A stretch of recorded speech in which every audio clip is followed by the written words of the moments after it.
I was abandoned by the only life I had ever known. My husband, family, and everyone I thought would have my back until the end didn't. Not until I was successful. Was I wrong for how I responded? 1-3.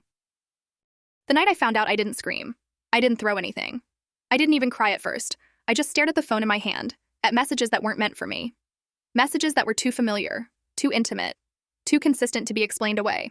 Years of marriage reduced to timestamps and heart emojis. When I confronted him, he didn't deny it. He sighed, like I had interrupted something. "It just happened," he said. Nothing just happens for 2 years.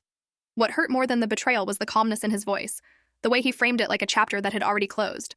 And somehow, within weeks, the narrative shifted, not toward the truth, toward convenience. He told people I had been distant, overwhelmed. Hard to live with. He told them I'd changed after the kids were born. He never mentioned the late nights I stayed up helping with homework, the meals I prepped, the second job I worked when his business struggled, the therapy I begged him to try. He controlled the story early, and people believed the first version they hear. My in-laws stopped answering my calls. Mutual friends unfollowed me. Church members offered polite smiles that didn't reach their eyes. "You should have fought harder," one of his sisters told me.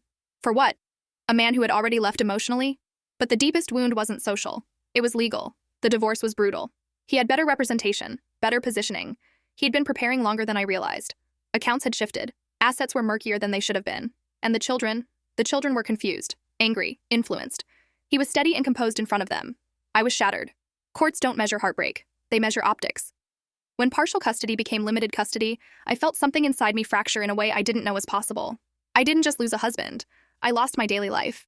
The sound of my kids in the kitchen, the chaos of backpacks on the floor. The routine that once exhausted me now echoed in silence. People say, "You'll get through this." They don't explain how. For months, I moved like a ghost inside my own body. Like and follow for part 2.